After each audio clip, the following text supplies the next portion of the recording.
moi dis, mon Dieu, ouais, ça vous fait pour moyen, ouais, allez côté ouvert, mon Dieu, comment sous la mer, non vallée, ouais, si ça ouvre, fais-moi dire, mon Dieu, ouais, ça vous fait pour moyen, peut-être, je dis, c'est pas au bout que j'ai fait pour parler sans tout, oui,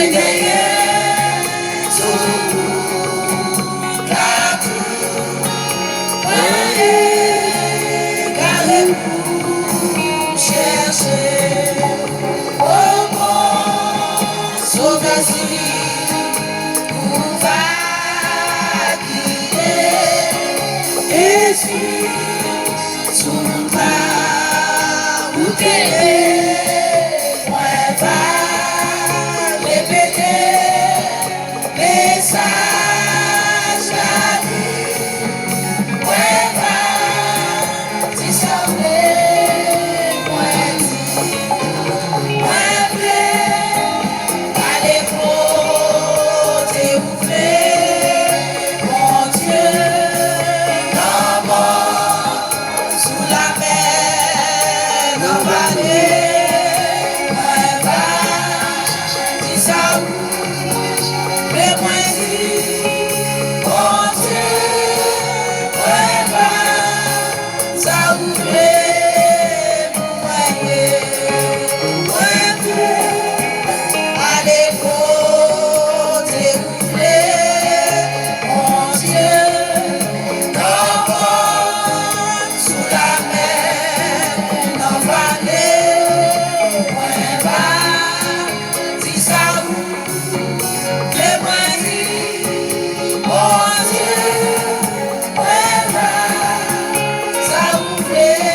chemin, la longueur, en pile danger, il très dur, et puis il fait noir, quel amour, il peut glisser, retrouver, et à chaque moment, si nous voulons, quel chemin ça, c'est pour joindre, comme on conduit nous, et puis suivre, pas à pas, oh mon sang, fais-moi conduire, fais-moi vivre, fais juste l'enfant, pour tes sens, pour chanter non, et moi pas, tous les enfants, t'as descend, qu'il fallait, accroche à toi, on arrête, écoute la foncée, il y a pire, et puis étoile, on va dire, la guerre nous, si nous plaît, fais chemin ça, c'est pour vivre, c'est chez nos souvenirs, et puis suivre, il passe à pas, au bon saut, et puis conduire, vers ma vie, mais je ne crois pas, pour tes anges, nous à chanter l'amour, et moi pas, tout n'est encore, au bon saut, et puis conduire, vers ma vie, mais je ne crois pas, pour tes anges, nous à chanter l'amour, et moi pas, tout n'est encore. Yes. Donc, bah, bon Dieu, gloire encore, est-ce que nous sommes capables d'entrer la caille au matin avec un l'offrande du matin? Nous saluons my Indian girl, yeah, my beautiful Indian girl, yeah. I'm not going to say her name, but she knows. Nous saluons dans le nom du Saint-Verset de Jésus. Encore bienvenue à l'offrande du matin, c'est toujours votre serviteur Alfred Joseph. N'avez pas encore nous te dit, la colère de Dieu se révèle du ciel contre toute injustice. Alléluia, des hommes qui retiennent injustement la vérité cachée. Donc c'est encore épître de Paul aux Romains, alléluia. Et je dirais ça Romains chapitre 1er, verset 18, là c'est là nous avons parlé de la colère de Dieu se révèle. Question qui posait. Est-ce que Dieu est colérique? Comment comprendre cette mention de la colère de Dieu? Alléluia. Parce que dans le verset 17 là, ou même 1er 17 là, il dit le juste vivra par sa foi.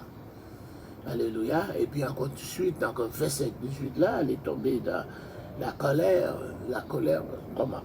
Il dit Paul montrait d'abord qu'à cause de son péché, l'homme a besoin de cette justice que Dieu lui offre.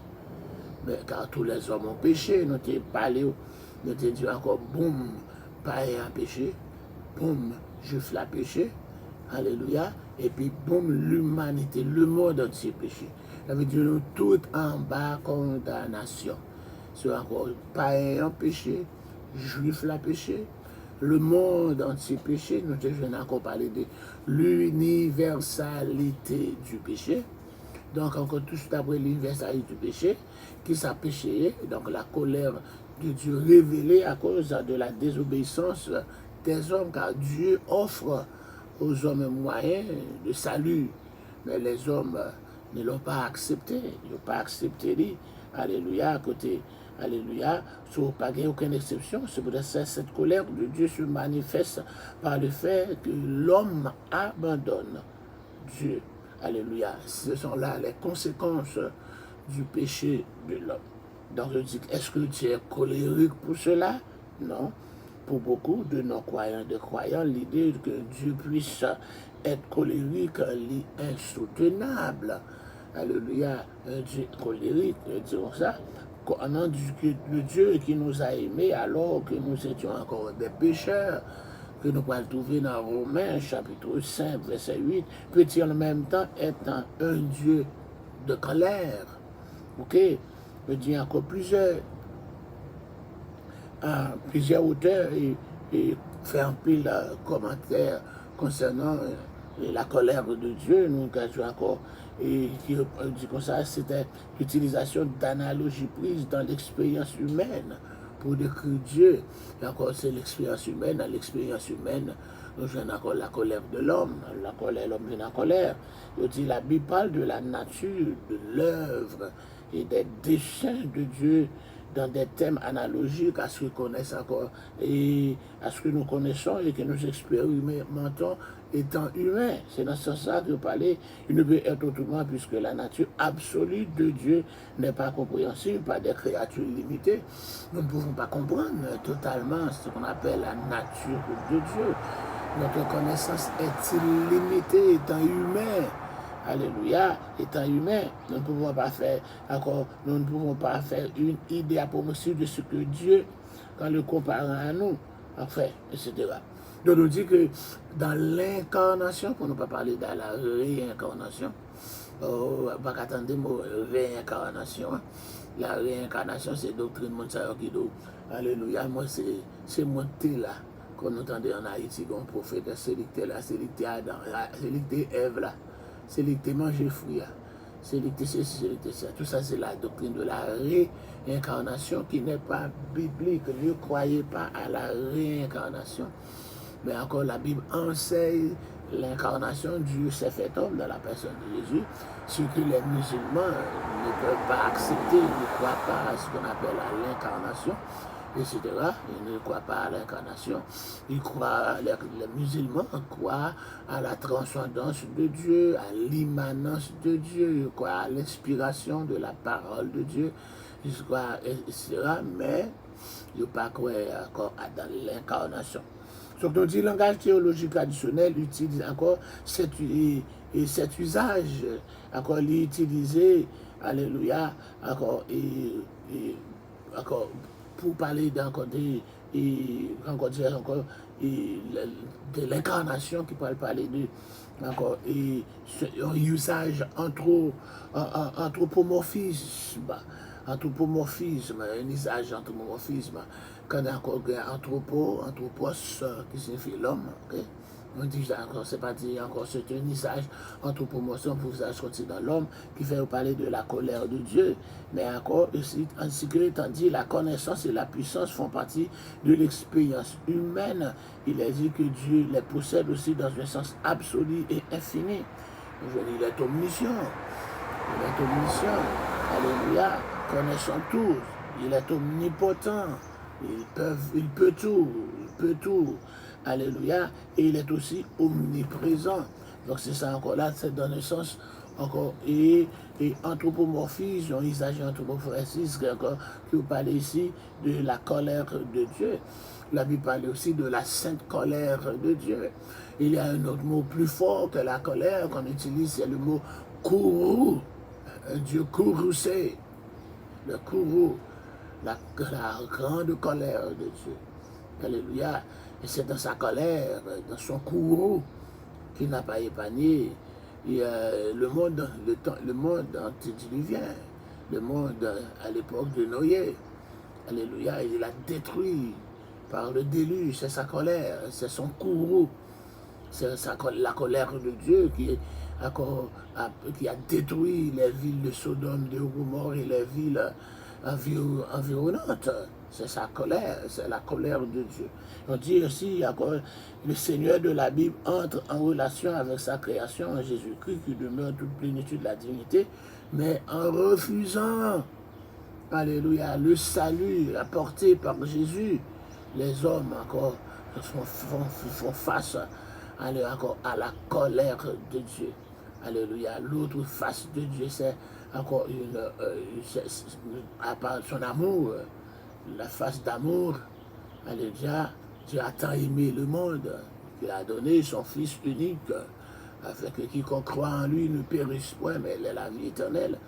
Mais alors, quand vous refusez l'amour de Dieu, alors qu'est-ce qu'il vous reste à faire face? C'est à son courroux, c'est à sa colère que pour pouvoir faire face. C'est ainsi la colère de Dieu. Notre Paul encore parle de la révélation de la colère de Dieu dans le contexte de la théologie de la création. Alléluia. L'histoire de la création et de la chute. Alléluia. Dans les premiers chapitres même. Alléluia. Dieu s'était irrité contre Adam et Ève. C'est sa colère. Mais il a chassé du jardin. Alléluia. Il a mis, alléluia, dans sa colère, il a mis des chérubins avec des épées flamboyantes. Alléluia. Pour qu'ils encore prennent des serreraient.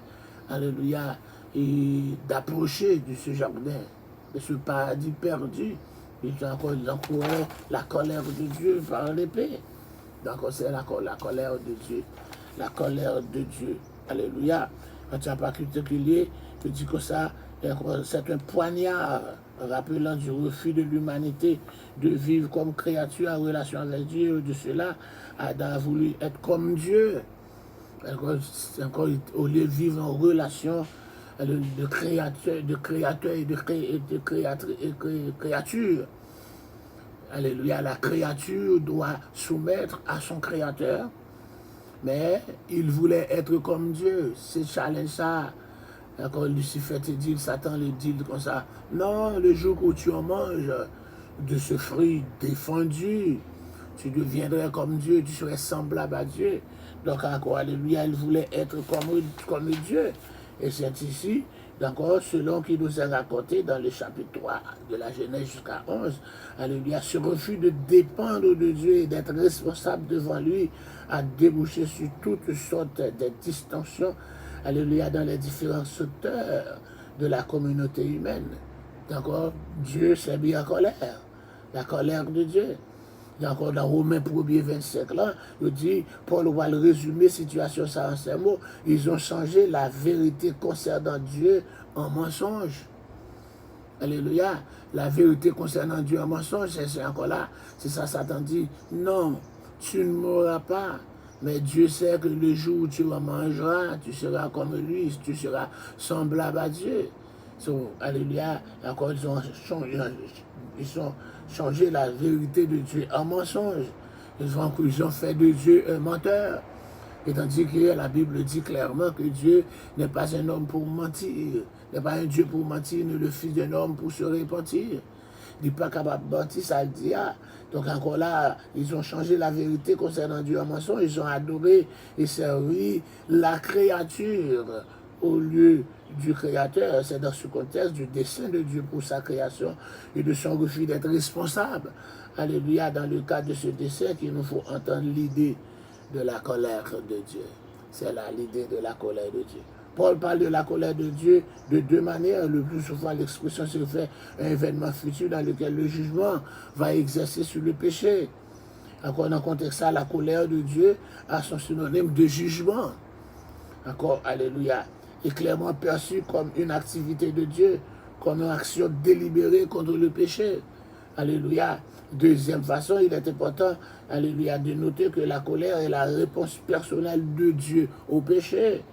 Encore qui laisse monde qui est capable de garder la désobéissance de son enfant, alléluia, pour ça qu'il pas agir. C'est la réponse même de Dieu à la désobéissance. C'est ça le péché, c'est sa réponse au péché. Contrairement aux différentes divinités des religions et des mythes gréco-romains, et elle n'est jamais capricieuse. Dieu n'est pas un Dieu capricieux, un Dieu vindicatif ou un Dieu maléfique. Non, non. Paul ne dit pas que la colère de Dieu sera révélée au dernier jour, mais au jour du jugement, mais que la colère de Dieu est révélée du haut des cieux à présent, maintenant même. Maintenant même. Maintenant même. Ce n'est pas seulement la réponse divine à l'infidélité humaine dans le jugement futur, mais c'est une réalité actuelle. Alléluia. C'est une idée de la manifestation présente même de la colère de Dieu. La colère de Dieu se révèle, non pas se révélera, mais la colère de Dieu se révèle maintenant. Alléluia, etc.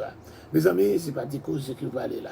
Ensuite, on dit encore là, et dans verset 18 à 23, il y a parlé encore, ayant connu Dieu, ils ne l'ont pas glorifié. Quelle connaissance l'homme te gagné. Pour les gens qui ont oublié, nous avons les lettres de Paul, encyclopédie des difficultés bibliques, les lettres de Paul. Les lettres de Paul, yes, encyclopédie des difficultés bibliques, les lettres de Paul. Il venait directement après Évangile et Actes. Ok? Les lettres de Paul. Et nous sommes maintenant à la page 18. À la page 18, et on a médité dans Romains chapitre 1er, 18 à continuer, 18 à 23. La colère de Dieu se révèle du ciel contre toute injustice, contre toute impiété, contre toute injustice. Alléluia. Donc c'est ça, on a parlé de cette colère. Et puis devant, il va dire, ayant connu Dieu, ils ne l'ont pas glorifié. Il dit, quelle connaissance les hommes ont-ils de Dieu? qui connaissance tu gagné de ce Dieu? Alléluia, à cette question. 3 genres de réponses ont été données. Le Créateur a laissé dans la création des traces ou des clés que chacun peut logiquement tirer connaissance. D'accord? De regarder la création, regarder la nature, ou déjà ouais, Dieu derrière lui. Ouais, Dieu lui, une connaissance là. Alléluia. Donc c'est la connaissance thématique de Dieu. La connaissance thématique de Dieu. Alléluia. Cette option est celle de la théologie naturelle. Ok? La connaissance thématique de Dieu, la théologie naturelle. Quand on regarde la nature, déjà, ouais, Dieu derrière lui. D'accord? Et puis encore deuxièmement, Dieu se révèle personnellement par la création à toute personne, comme il était révélé à Moïse dans le buisson. Encore, il est révélé encore dans la nature, la théologie naturelle, alléluia, la connaissance thématique. Il est révélé aussi à tout le monde, encore par la création, révélé à toute personne, même j'ai été révélé à Moïse dans le buisson Adam. Et puis, nous sommes d'accord, chacun a une conscience vague et non thématique de Dieu, en se reconnaissant créature finie dans un univers contingent. Là, nous regardons dans ce vaste univers que nous y avons encore, pour nous donner une conscience vague, alléluia, de Dieu. Ça veut dire encore la reconnaissance de sa propre finitude. Encore l'homme est fini et Dieu est infini. Alléluia. Encore son faible etc. Il ne s'agit pas de déduction logique, mais il s'agit de révélation, la connaissance de Dieu. Encore se révèle, révéler. Je dis que je vais de côté dans plusieurs passages, en pile théologiens, ils ont interprété passage ça par différentes et encore, etc. Je dis côté le monde symbolique de Paul. Le monde symbolique de Paul, encore quelques facteurs influencent sa pensée. En premier lieu, l'Ancien Testament parle du caractère ineffable de Dieu qui encore ne peut pas être connu par l'homme. Alléluia. Et on va jouer ça dans le livre de Job et quelques autres passages d'Ésaïe. La raison humaine ne peut donc pas parvenir à une connaissance totale, une connaissance parfaite de Dieu. Et tout ça encore, c'est là le monde symbolique de Paul. On va jouer encore la littérature gréco-romaine. Dans la littérature gréco-romaine encore, et on va jouer c'est les grands poètes, alléluia, qui parlent, etc. Et Platon, pour Platon lui-même, il trouvait le créateur de l'univers, c'est une tâche ardue, mais non pas impossible. Il dit l'homme a une âme rationnelle, parente de l'âme de l'univers. Yes, c'est comme ça Platon relit. Si c'est lui-même dit, alors l'autre façon, on peut prendre conscience de l'auteur de ce monde par ses œuvres. On a regardé le travail bon Dieu fait, nous sommes capables de prendre connaissance de lui-même. C'est cette connaissance que l'homme connaît, Alléluia. Quand nous contemplons ces choses et beaucoup d'autres, pouvons-nous douter que quelque être soit au-dessus d'elle, ou quelque auteur, quelque gouverneur de cette merveilleuse construction.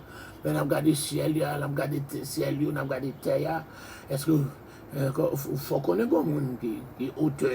Tout ça, c'est la connaissance selon Cicéron. Donc, comme Platon et Cicéron, ils pensaient que l'esprit de l'homme peut comprendre Dieu, puisque cet esprit est l'esprit divin.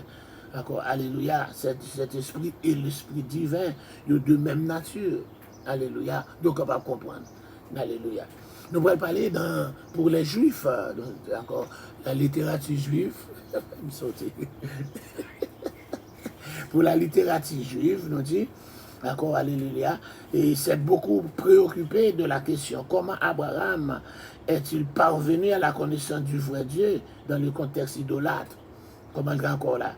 Comment Abraham est capable de connaître le vrai Dieu dans le contexte idolâtre? Il y a songé Abraham, encore depuis sa naissance, il a suivi son père, Térach, de l'autre côté du Jourdain, selon Josué. Alléluia, dans Josué chapitre 24, alléluia, et il dit votre père, vos pères Térach, de l'autre côté du Jourdain, servi les idoles, les faux dieux. Le Dieu Nanarsin, c'est le Dieu qu'on a donné dans Ur en Chaldée. Nanarsin, c'est un Dieu lunaire, d'accord, le Dieu de la lune. Alléluia. Si vous servez d'autres dieux, il dit comme ça pour encore Abraham, comment il vient connaître un bon Dieu, comment est-il parvenu à la connaissance du vrai Dieu dans le contexte idolâtre dans lequel il a vécu. Alléluia. Philon encore dit qu'après avoir purifié son esprit des idoles des Chaldéens, il fut capable de percevoir le Père universel en contemplant, alléluia, son propre corps. Mais la véritable connaissance de Dieu ne peut être venue que par une révélation.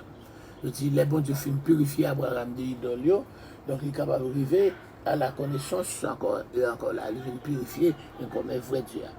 Ok, yes, encore en pile d'autres auteurs juifs parlez-nous encore de cette connaissance. Philon, c'était un juif, alléluia, et en plusieurs d'autres. Nous parlons encore et Joséphus, alléluia, il parle parler encore selon Joseph et Philon, il pense vers une certaine rationalisation du processus.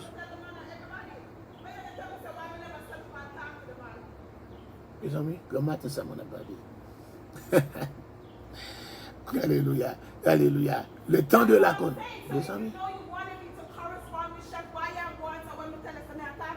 Ok, en Jamaïque.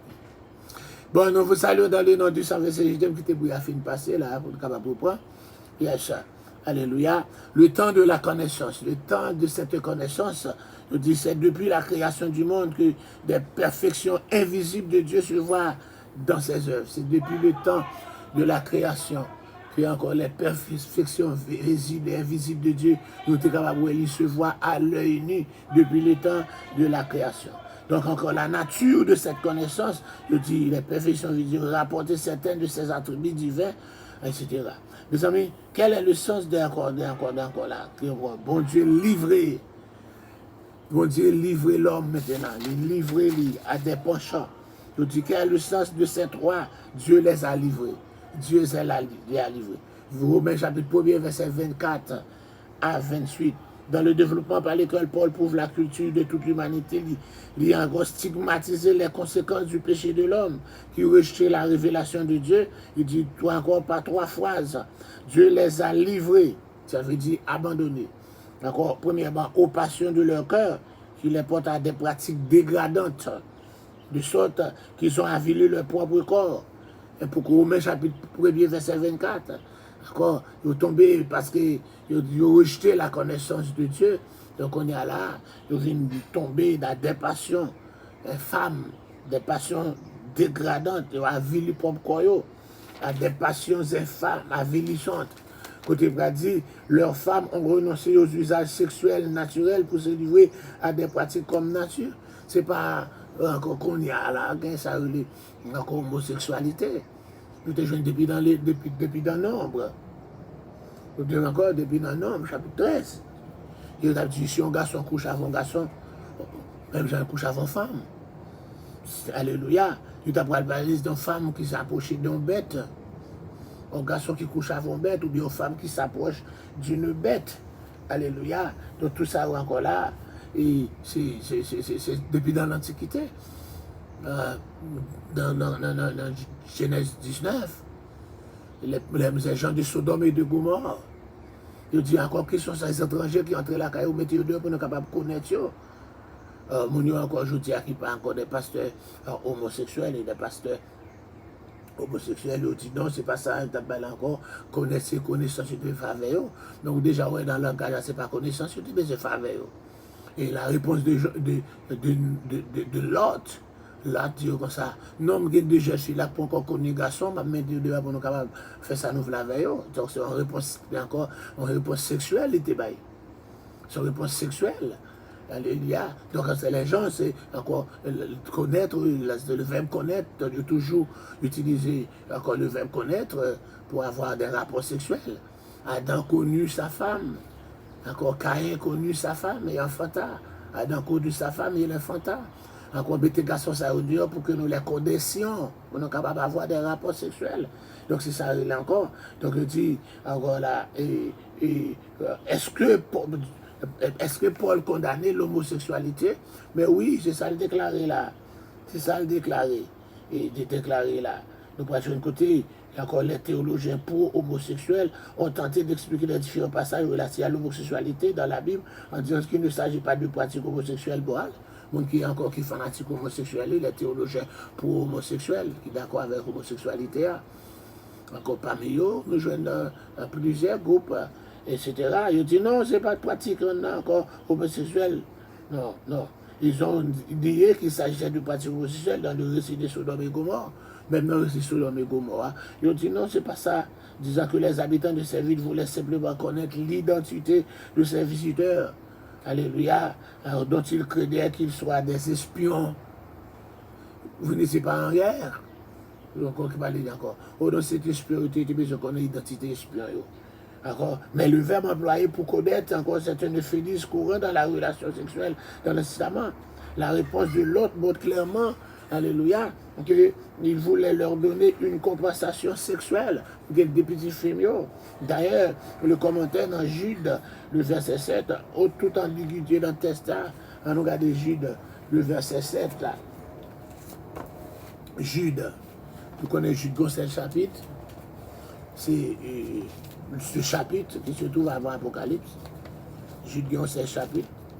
Jude, c'est le chapitre qui vient avant l'Apocalypse. Le seul chapitre. Alléluia. Et le verset 7. Il s'est dit dans le verset 7 là que Sodome et Gomorrhe et les villes voisines qui se livrèrent comme eux à la débauche et à des vices contre nature. Ok, sont donnés en exemple subissant la peine de feu éternel. Ok, yes. Il a parlé là, il dit des vices encore contre nature. Il a parlé de vices contre nature, il a parlé de l'homosexualité. La Bible condamne l'homosexualité. La Bible condamne l'homosexualité. Alléluia. Donc encore là, il parlait là dans Jude, là, il parlait dans Jude, le verset 7. Il dit encore la débauche et des vices contre nature. D'ailleurs, le commentaire encore là. La loi n'est pas moins formelle sur ce point. On regarde Lévitique 18, 22. Encore là. Les Paul dit la colère de Dieu se révèle en toute infériorité. Alléluia, toute injustice, etc. Et encore nous, Dieu, ils ne l'ont pas glorifié. Dieu les a livrés. Alléluia. Il livré à l'impureté, commettant homme avec homme, femme avec femme, des choses abominables. Donc Lévitique 18, 22 déclarait clairement, analyse. D'accord. Tu ne coucheras pas avec un homme comme on couche avec une femme. C'est clair. Pas de sortie de là. La Bible le dit clairement. Alléluia. Et encore, regardez encore, dans le chapitre 20, si deux hommes ont des relations homosexuelles, ils ont commis un acte abominable, ils seront mis à mort et porteront seuls la responsabilité de leur mort. Peut-être on va dire que ça m'a pensé la violence contre l'homosexualité. C'est pas ça, la Bible dit. Ces deux textes se trouvent dans le contexte de différents péchés d'ordre sexuel. La Bible parle d'adultère, il parle de fornication, mais il parle aussi, alléluia, là, d'accord, de péché contre nature. Si tu ne coucheras pas avec un homme comme on couche avec une femme, etc. Une femme ne couche pas avec une femme comme elle couche avec un homme, vice-versa. Tout ça est encore là. Alléluia. Nous voyons encore, c'est en appuyant sur ces textes de l'Ancien Testament que Paul met un jugement sévère sur l'homosexualité. C'est ça parler là. Dans Romains 1er 26, 27, là, Paul parlait contre ça. Alléluia. Il peut arriver, puis devant 1 Corinthiens 6, verset 9 aussi. 1 Corinthiens 6, verset 9, c'est un autre verset qui parle de l'homosexualité. 1 Corinthiens 6, le verset 9. Allez, ne savez-vous pas que les injustices ne retirent point le royaume de Dieu? Ne vous disons pas ni les débauchés, ni les idolâtres, ni les adultères, ni les efféminés, et puis il dit, ni les homosexuels, verset 10 là. Ni les homosexuels. La Bible parle clair dans l'Ancien Testament et dans le Nouveau Testament que les homosexuels ne retirent pas. Et encore, alléluia, ni les voleurs, ni les criminels, mettez tout net, mais ils ne pas retirer une portion là-dedans. Alléluia, il ne pas retirer là, il ne pas retirer une portion, il mettait là, regardez 1 Corinthiens 6, Romains 1er, verset 26, 27, alléluia, Lévitique 18, Lévitique 20. Là, tout ça, encore, c'est une série de passages. C'est pas seulement passage ça, Lévitique 18, 22, Lévitique 20, 13. Romains 1er, 26, 27. Corinthiens chapitre 6, verset 10. Ni les infirmités, ni les homosexuels n'hériteront pas le royaume des cieux. Jésus encore côté des gay bishops. Alléluia. L'église encore, premier l'église qui est divisée encore, alléluia, dans Washington, concernant l'homosexualité. Alléluia. Qui est divisé, tout le monde qui est homosexualité, il changer pour un bishop, un gay bishop. Encore l'église a divisé en deux. Tout le homosexuel, il supporte un gay bishop. Alléluia. Un gay bishop. Alléluia, une femme lesbienne. À part Biden pour une femme lesbienne là, tout. En haïtien, nous disons, le premier haïtienne qui joue un job ça, mais encore, elle est lesbienne. Malheureusement. Donc, est-ce que c'est image ça va pour tout haïtien? Est-ce que tout haïtien lesbienne? Parce que, encore, moi qui représente haïtien, mon première image de, encore, alléluia, c'est son lesbienne. Il y a une femme, non? Elle va encore là. C'est lui qui va remplacer notre fille, dans leur famille. Et tout, le premier noir joue comme ça, et puis le premier haïtien qui joue un job ça, but, malheureusement, il y a encore livré pour l'enfer éternel, l'homosexualité, les efféminés, qui a changé encore d'autres sous quoi sex change, wow, yes, et ça veut dire, qui tourne femme, garçon qui tourne femme qui tourne garçon, alléluia. Oh non, que moi c'est pas faute yo, je t'ai passé une vidéo, c'est pas faute, mais depuis une petite, dis encore là encore. Bon Dieu pas fait erreur, Satan livré encore, mais bon Dieu pas fait erreur là. Alléluia. So, alléluia, Dieu il parle clairement dans le verset encore. Alléluia. Paul parler. Alléluia. Encore, il emploie dans ces textes deux mots dans un contexte qui s'applique à des pratiques encore. Il s'agit de malakos, de arsenokoïte. Malakos utilisé pour efféminer lorsqu'il s'applique à un homme, mais le plus souvent il est employé en liaison avec encore païdérastia. Païdérastia, c'est le mot païdé, pas encore. Païdérastia, que bah ou pédéras. C'est les garçons qui tiennent le rôle de femme dans une relation avec un homme. Pédéras là, ça c'est encore un homosexuel, garçon, ça c'est eux qui femme, non. Les garçons, c'est eux qui font dans la relation garçon à garçon, mais encore, c'est eux qui font dans. Ça qui font, c'est eux qui font dans. Ils ont pas de race, qui ont les pédéras. Ok? Mais c'est eux qui font, les garçons femmes. Alléluia, ils jouent le rôle femme. C'est eux-mêmes qui ont pénétré. Yeah. Donc, ils ont décidé généralement celui qui avait du rôle passif dans une telle relation, même entre les adultes. Arsenokoïte, qui ne se trouve que dans 1 Corinthiens chapitre 6, verset 9 et 10 là. Et Timothée 1er, il désigne le rôle actif dans la relation homosexuelle. Ce se rapporte à l'homme, et coïte, et encore est un euphémisme dans la relation sexuelle. On dit arsenokoïte. Arsenokoïte, donc j'ai encore là, dans arsenokoïte là, donc arsène, c'est l'homme, et puis coïte, c'est avoir des rapports sexuels. Coïte, d'accord, bon, ça c'est le mot c'est le mot coïte. K-O-I-T. Donc, c'est K-O-I-T. Encore, il traduit la fois, c'est coït. C-O-I-T. C-O-I-T. À chercher dans le dictionnaire où définit coït. Le coït. C'est mal parlé, c'est mal bon créole là, ou un petit bêtise. Yes.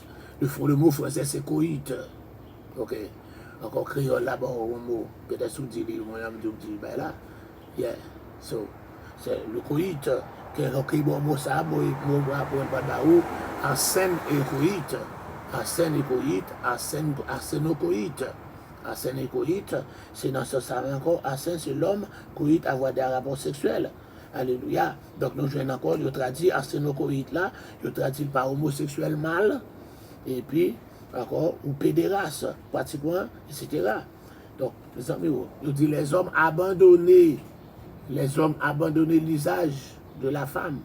Et la femme de même abandonner l'usage de l'homme pour capable tomber dans des choses des femmes. Alléluia, qui pourra porter jugement dans le propre corps, etc.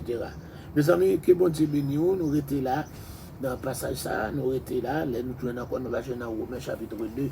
C'était votre serviteur Alfred Joseph pour l'offrande du soir. Encore, arsénocoïte. Pas aider, changez-moi, oui, pas aider Rastia, Malakos. Les amis, ce n'est pas des mots grecs, et puis on cherche moi, moi je me fais équivalent français. Ok, à Google le mot coït là pour moi, c'est définition de coït, C-O-I-T. Et puis, qui va encore c'est le coït là, qui va K-O-I-T-E-S là. Et puis, on va jouer encore une définition. Et puis, à chaque dictionnaire que on va jouer, si on dit là, on va dire, on passe un petit bêtise. Nous saluons dans le nom de Jésus, ma Sonia chérie, ma Fabienne Mirazil, ma nièce Roselyne. Roselyne, qui est coupé moi là, va monter là. Good morning, my Wowo sweet. Alléluia. Encore. Good morning, Shirley. Good morning, Saint Thomas. Caroline Cantave Chalot. Good morning, Noël Joseph Jean-Pierre. Noël Joseph Jean-Pierre. Ah, il n'y a pas de nom là, non? Noël Joseph Jean-Pierre. Nous saluons, c'est. Et qui laisse encore. Et nous saluons encore. Ruth Genesis. Alléluia. Gerline Paul. Nous saluons. Qui ça me bat encore? Qui me bat encore saluer tout à l'heure là? Nadine. Oh, Nadine montée. Nadine Charles. Good morning, Nadine. Bienvenue à l'offrande du matin. Alléluia. Que Dieu vous bénisse. Que Dieu vous bénisse, Nadine. On a suivi. Yes. Nous saluons Josie Michel. Audeline Saint-Éloi. Et puis, my Indian girl. I'm not going to tell you her name. Alléluia. Alléluia. Nous saluons encore Pasteur Robert et puis c'est Ignace. Nous saluons dans le nom de Jésus. Et dans Bossala. Yolande Guerrier. C'est Maggie d'Orléans. Élisée Silla. C'est pour ça que tu es monté dans le Alfred Joseph là. Pas oublier d'aller sur YouTube là. Alléluia. Bonne journée. Avant d'aller net pour aller sur YouTube là, mettez sur YouTube, mettez l'offrande du matin. L'offrande du matin. Allez sur YouTube là, mettez l'offrande du matin. Combien de monde qui fait ça déjà? Mettez l'offrande du matin ou bien l'offrande du soir. Et puis vous rejoignez tous les deux ensemble l'offrande du matin et du soir. Et puis vous subscribe encore. Abonnez à la chaîne là pour nous. Abonnez à la chaîne là. Et puis activez la cloche notification. Encore mettez sur tout. Les sous personnalisés, mettez sur tout. Et puis vous êtes capable de gagner là. Ok? C'est votre serviteur Alfred Joseph. Bye bye.